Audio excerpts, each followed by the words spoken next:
Toi, la maman allaitante ou celle qui souhaite allaiter, je voulais aujourd'hui te raconter comment ça se passe en fait pour mon allaitement actuel avec mon deuxième enfant, donc celui qui est né à la maison.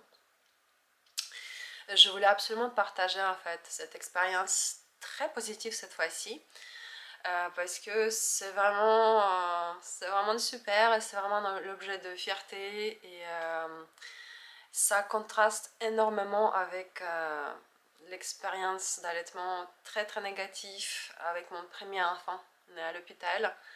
Donc peut-être que tu as déjà vu cette vidéo allaitement partie 1. Et là actuellement donc il s'agit de mon bébé Cassio. Et si tu as vu mes vidéos précédentes, tu sais qu'il est né à la maison. Et donc ça s'est super bien passé et j'ai l'impression que par la suite, tout ce qui est lié à cette maternité-là, s'est bien passé, voilà, ça continue de super bien se passer. Et donc l'allaitement, quand elle est sortie de mon ventre et que je l'ai rattrapée avec mes mains, donc je me suis allongée directement sur le dos et je l'ai mise au sein directement. Et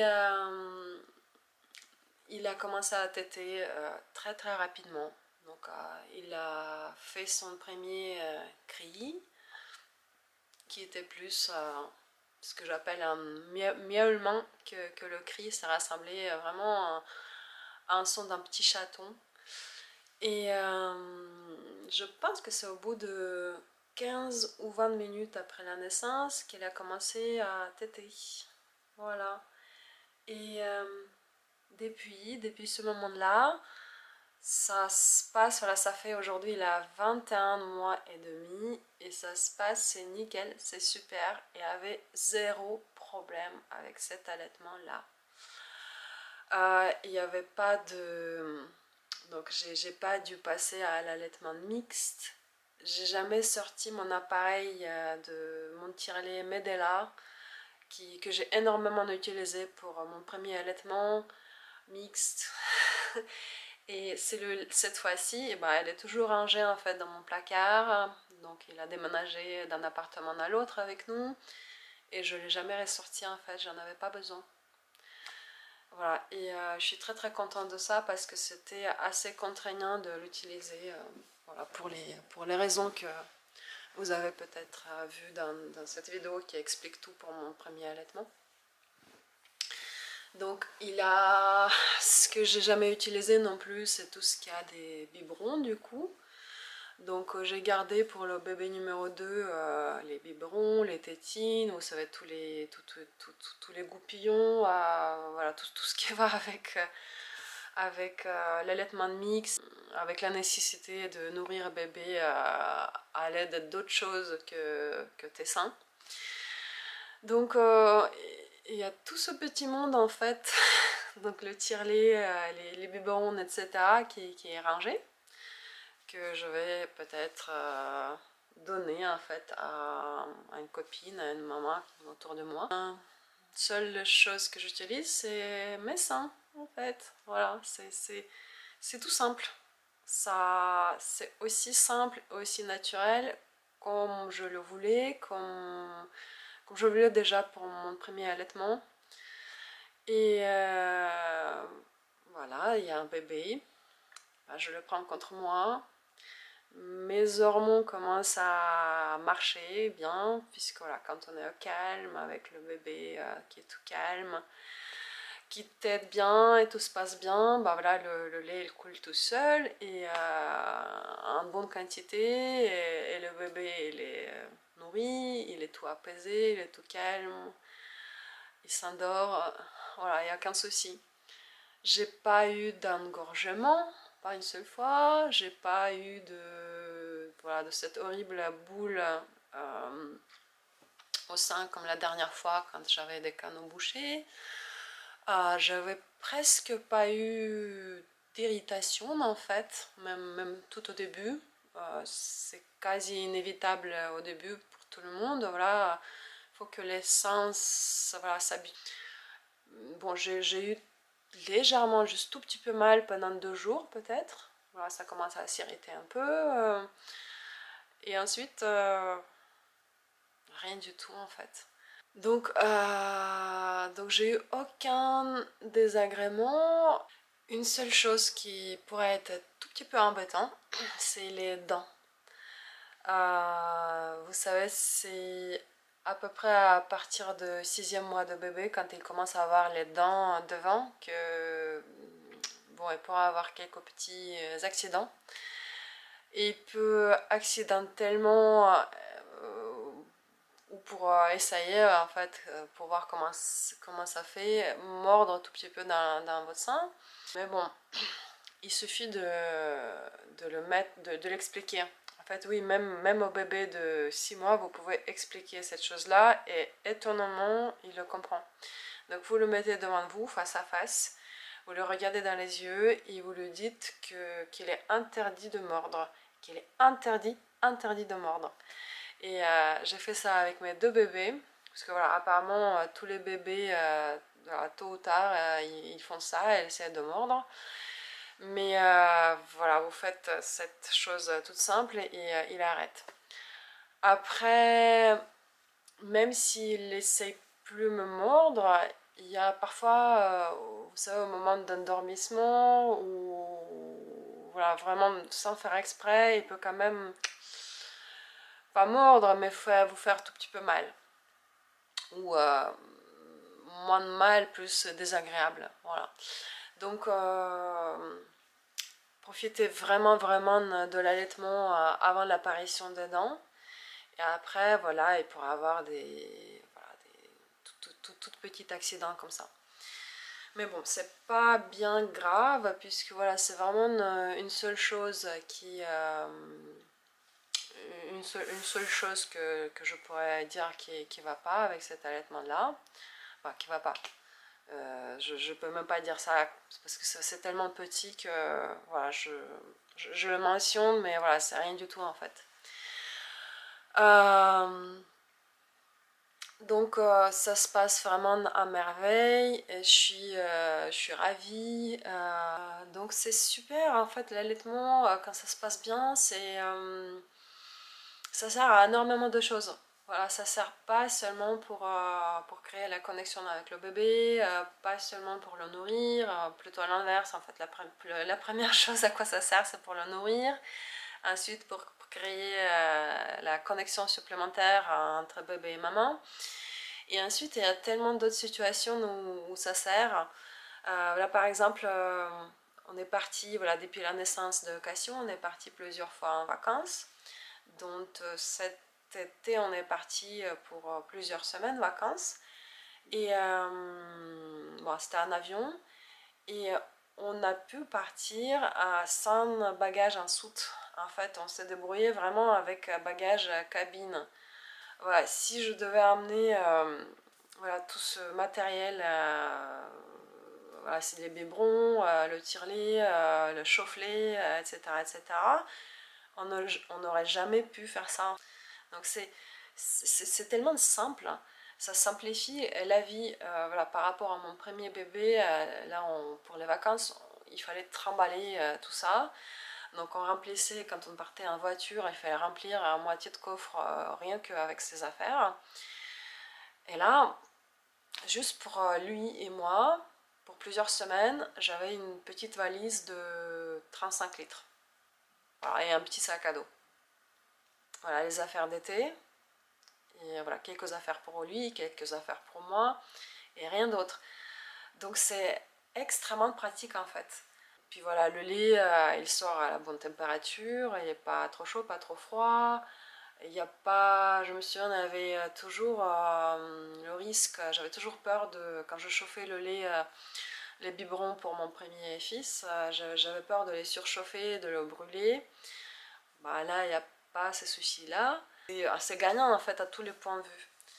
Je l'endors au sein aussi. Voilà, je sais que voilà, il y a les mamans qui sont contre ça, puisque voilà, les enfants ils s'habituent à s'endormir au sein, ensuite ils n'arrivent pas à s'endormir tout seuls. Mais bon, ça c'est mon choix et je trouve que c'est beaucoup plus simple de l'endormir comme ça. Ça marche dans toutes les situations. Voilà, si je suis par exemple dans le transport avec lui, ou si je sors des fois, si on sort pour une promenade un peu longue, un peu voilà, dans le joli parc un peu loin de chez nous, et si ça tombe sur sa sieste, bah, je peux l'endormir au sein, ensuite voilà, je peux le poser. Alors avec Cassio, j'arrive à le poser. Donc je l'endors, donc je reste 5-10 minutes à côté, donc c'est pas très long. Ensuite, une fois qu'il est endormi, bah, je me retire doucement et puis voilà, je peux avoir 1 heure ou 2 heures comme ça pour autre chose, là, comme par exemple maintenant.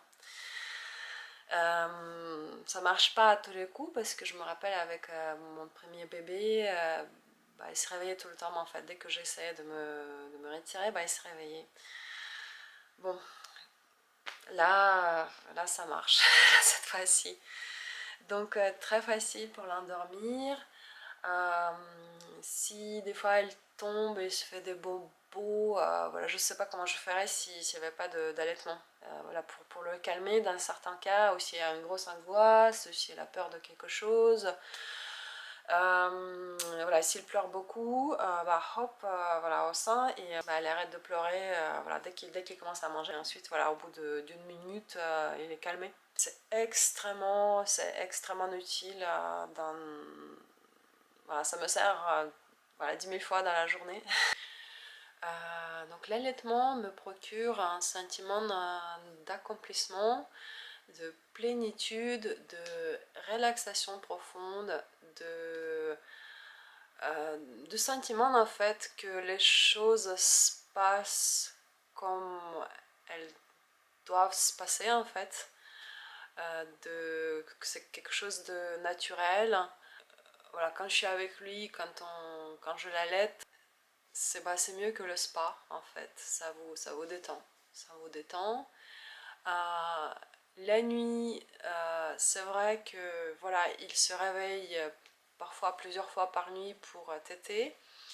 Et d'un côté, oui, c'est pas terrible de se réveiller plusieurs fois par nuit, mais de l'autre côté, quand le bébé tète, vous savez, ça vous sécrète les hormones qui favorisent l'endormissement. Donc en fait, ça me rendort dans 2 ou 3 minutes, je pense. Ce sont des micro-réveils et au final, bah, je récupère assez bien malgré ces réveils assez fréquents. Bon, mais c'est pas toutes les nuits en fait, ça dépend de comment elle a passé sa journée, si voilà, s'il est très agité, il s'est passé plein de choses pendant la journée, s'il a découvert de nouvelles choses, voilà, si on a vu, si on était dehors et si on a vu plein de trucs qu'il n'a jamais vu avant, bah peut-être que sa nuit va être un peu plus agitée que d'habitude. Si le soir il a pas aimé bah, le plat que je lui ai proposé, il n'a pas très bien mangé, bah, il va essayer de se restaurer la nuit, du coup un peu plus. Donc voilà, il y a des choses comme ça que vous pouvez aussi agir. Voilà, si vous voulez pas qu'il se réveille beaucoup la nuit, bah, vous pouvez anticiper en fait certaines choses. Mais à vrai dire, moi ça me dérange pas tant que ça qu'il se réveille. Et moi je suis tellement émerveillée par lui, je suis tellement émerveillée par le fait de le tenir si petit dans les bras, par l'allaitement, par tout ce qu'il y a en fait, tout ce qu'il y a à ce bébé, que parfois si je me réveille de moi-même la nuit, si j'ai des pensées un peu anxiogènes, ça arrive à tout le monde, et que j'arrive pas à dormir, et bah, là je regrette presque voilà, que lui il est endormi et que voilà, je souhaite en fait qu'il tète, qu'il se réveille, qu'il se met contre moi et qu'il tète, parce que ça me calme en fait énormément, ça me calme, ça me détend et ça me rendort quasi à chaque fois, ça m'aide beaucoup à me rendormir. Donc voilà, tout ça c'est que du bénéfice pour moi, et voilà, je parle beaucoup de moi parce que vous savez certainement que pour bébé, c'est voilà, c'est déjà prouvé à maintes reprises. Vous trouverez, je pense, beaucoup plus de vidéos sur les bénéfices d'allaitement sur le bébé. Donc voilà, je ne veux pas répéter tout ça. Bien sûr que c'est très très bénéfique pour le bébé, pour son développement, pour tout en fait. Si vous décidez d'allaiter et l'allaiter lentement, vous faites un énorme cadeau à votre bébé, peut-être le meilleur cadeau que vous puissiez l'offrir, mais aussi à vous-même. Parce que voilà, si ça se passe bien, c'est plus une corvée, c'est plus quelque chose de difficile, mais voilà, ça vous aide énormément au quotidien et c'est beaucoup de plaisir. Je pourrais juste noter en fait que avec ce bébé-là, j'ai pas de sensation de papillon dans le ventre. Ça peut parfois arriver avec certains bébés et pas d'autres, même chez la même maman. J'ai déjà vu un autre cas comme ça avec une autre maman.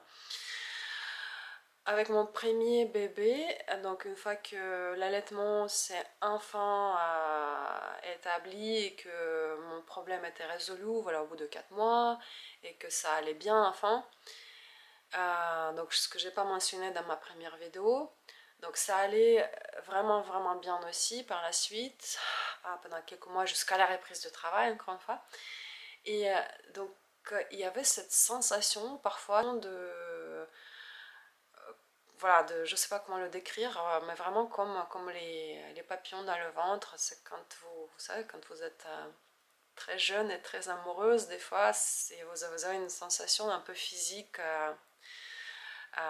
c'est très agréable en fait. Voilà, c'est au niveau des scies, et c'est vraiment difficile à décrire, mais c'est très très agréable en fait. Ça chatouille un peu dans le ventre. Et j'avais ça avec mon premier enfant de temps en temps. Et j'espérais avoir la même sensation avec celui-là. Et non, en fait, voilà, en 21 mois, j'ai pas eu une seule fois ça. Donc, je sais pas pourquoi, alors que ça se passe extrêmement bien. Et voilà, donc j'ai eu la même histoire en fait de la part d'une autre maman que je connais qui a eu 4 enfants et donc elle a eu ce sentiment de chatouille et je sais pas comment le décrire, avec son deuxième enfant. Donc, mais elle l'a pas eu avec ses 3 autres enfants. Donc allez-y chercher pourquoi. Donc c'est un seul tout petit regret parce que voilà, c'est magnifique mais ça pourrait être encore mieux. Donc je reviens encore à ce non-reprise de travail pour l'instant. J'espère en fait Initialement je voulais rester avec lui jusqu'à ses 2 ans. Mais voilà, ça s'est passé bien sûr beaucoup trop vite. Et il va avoir 2 ans dans quelques mois. Et voilà, je suis toujours pas prête en fait de le laisser. Voilà, quand on est vraiment habitué, quand on est bien avec son bébé, ben, c'est difficile de revenir dans cet autre monde d'avant qu'on a eu. Donc je me suis vraiment débrouillée pour rester avec lui. C'était compliqué. Il fallait faire aligner les planètes pour rester avec lui aussi longtemps. Je vais peut-être faire une autre vidéo à ce sujet-là. Voilà, pourquoi je reste avec lui, comment je fais, etc. Mais voilà, le fait de rester, de ne pas aller au bureau, parce qu'avec mon premier bébé, je suis allée au bureau beaucoup trop vite, à mon sens, et voilà, ça m'a généré beaucoup de soucis avec, du coup, avec le tirage de lait au bureau, et avec, ensuite, j'ai ma production de lait a baissé jusqu'à devenir voilà, très, très, très mince. Et là, il n'y a pas ce souci-là. Donc, si vous souhaitez allaiter longtemps, voilà, il faut. Malheureusement, en France, il y a dans d'autres pays où c'est possible beaucoup plus facilement. Mais Mais en France, voilà, j'avoue que c'est compliqué. Je connais pas d'autres mamans en France qui sont dans mon cas, qui sont restées aussi longtemps avec leur bébé à la maison. Donc voilà, pour pouvoir le faire, voilà, c'est pas facile du tout. Voilà. Mais voilà, il faut essayer si vous avez projet d'allaitement long, il faut vraiment essayer de chercher des débrouilles, des solutions. Essayer de mettre l'argent de côté pour financer tout ça, etc. Parce que oui, ça vaut vraiment le coup de rester avec votre bébé à la maison et pas seulement pour l'allaitement. Est-ce que je vais allaiter longtemps? Bah, j'espère. Avec mon premier bébé, je suis allée jusqu'à 3 ans et demi. Ce qui est très très très long pour les standards français. Et bon, c'est lui-même en fait, c'est une fois qu'il m'a dit, parce que là, 3 ans et demi, on parle déjà très bien, il est allé à l'école, il a vu que ses copains, ils buvaient plus de tétés, ils lisaient les tétés de maman, bah, à un moment donné, il m'a dit que maman, je veux plus non plus. Donc ça s'est passé super facile pour le sevrage avec mon premier bébé. Et donc du coup avec ce bébé là, bah, j'espère qu'il va me le dire aussi tardivement que possible, hein. Bah, déjà 3 ans et demi c'est pas mal, mais bon après s'il peut aller jusqu'à... Bah, si c'est ça, ce serait fantastique, 3 ans et demi. Si c'est au-delà, c'est tant mieux en fait. Donc voilà, ça pourrait choquer certains, mais voilà, juste sachez que peut-être que vous savez déjà que dans plusieurs cultures, voilà, on allaite les bébés jusqu'à 4, 5, voire 6 ans, voilà, sans problème. Parfois, on allaite 2 bébés en même temps, sans aucun souci, voilà. Juste partager avec vous ce bonheur et voilà, vous encourager au moins d'essayer d'allaiter. Je sais que voilà, en France, voilà, c'est un peu malheureux, mais il y a une catastrophe en fait, catastrophe avec l'allaitement. Il y a très peu de femmes qui allaitent en fait. Celles qui allaitent, elles ne vont pas au-delà de 3 semaines ou 3 mois, donc c'est très très peu. Et donc voilà, j'espère que cette vidéo, j'espère que tout ce que j'ai raconté là pour cette fois-ci c'est positif. Voilà, parce que peut-être que j'ai découragé certaines par ma première vidéo, mais là c'est juste pour vous dire que ça peut être autrement, ça peut être très très très bien, voilà, avec zéro de souci. Et j'espère que ça pourrait vous encourager, voilà, d'essayer d'allaiter. Voilà, après, si ça ne vous va pas, au moins vous aurez essayé. Mais voilà, si jamais ça va, si vous y prenez plaisir, si ça se passe bien avec le bébé, bah, ça peut être un vrai bonheur. Voilà, bah, je vous le souhaite. Je vous souhaite beaucoup de bonheur avec l'allaitement et pas que. Voilà, je vous laisse pour l'instant avec cette vidéo-là et je vais peut-être faire encore une vidéo sur l'allaitement, sur mes pensées un peu en général, voilà, sur l'allaitement. Voilà, salut, salut, bye bye, à la prochaine.